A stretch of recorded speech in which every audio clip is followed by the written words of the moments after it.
আজকের রেসিপি মালাই লাড্ডু।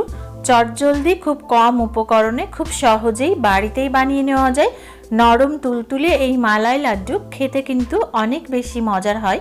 নমস্কার, আমি জ্যোতি বিশ্বাস আবারও স্বাগত জানাচ্ছি আরও একটি নতুন রেসিপি দেখার জন্য।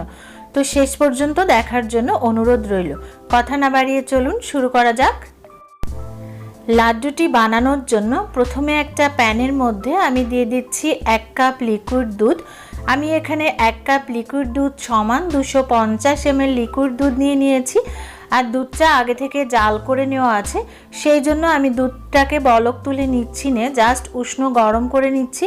তারপরে এর মধ্যে আমি দিয়ে দিচ্ছি 2 টেবিল চামচ গুঁড়ো দুধ। তবে আপনারা চাইলে যদি কাঁচা দুধ ব্যবহার করেন সেক্ষেত্রে দুধটাকে খুব ভালো করে বলক তুলে নিয়ে তারপরেই চুলার আঁচটা লোতে রেখে গুঁড়া দুধটা ভালো করে মিশিয়ে নিতে হবে।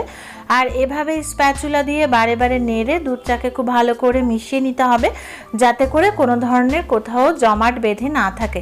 তারপর দুধটাকে আরও দ্রুত ঘন করে নেওয়ার জন্য আমি এখানে দিয়ে দিচ্ছি 1 চামচ পরিমাণ কনডেন্সড মিল্ক। তবে আপনাদের হাতের কাছে কনডেন্সড মিল্ক না থাকলে গুঁড়ো দুধের পরিমাণ বাড়িয়ে দিবেন। আর তা না হলে আপনারা প্যাকেটে লিকুইড দুধ দিয়েও এই মালাইটা তৈরি করে নিতে পারেন। তারপর সমস্ত উপকরণ খুব ভালো করে মিশিয়ে নিয়ে 4 থেকে 5 মিনিট মতো এটাকে হাই ফ্লেমে জাল করে নিতে হবে।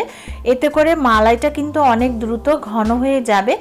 আর জাল করে নেওয়ার পর মালাইটা যখন এই পর্যায়ে ঘন হয়ে যাবে তখন এর মধ্যে আমি দিয়ে দিচ্ছি 1 কাপ কোড়া নারকেল। আমি এখানে কোড়া নারকেলটা ব্যবহার করেছি, আপনারা চাইলে এটাকে ব্লেন্ড করেও ব্যবহার করতে পারেন।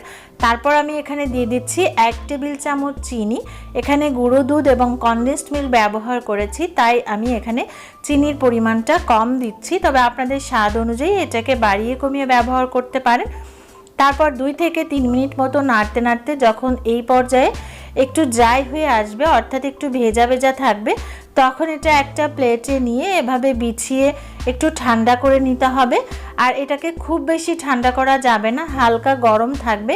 সেই অবস্থায় এটাকে হাতের মধ্যে নিয়ে এখানে লাড্ডু বানিয়ে নিতে হবে। আর এই পর্যায়ে প্রথমে হাতের মুঠোতে নিয়ে চেপে চেপে তারপর 2 হাতের তালুতে এভাবে রাউন্ড করে এটাকে বল আকারে তৈরি করে নিতে হবে।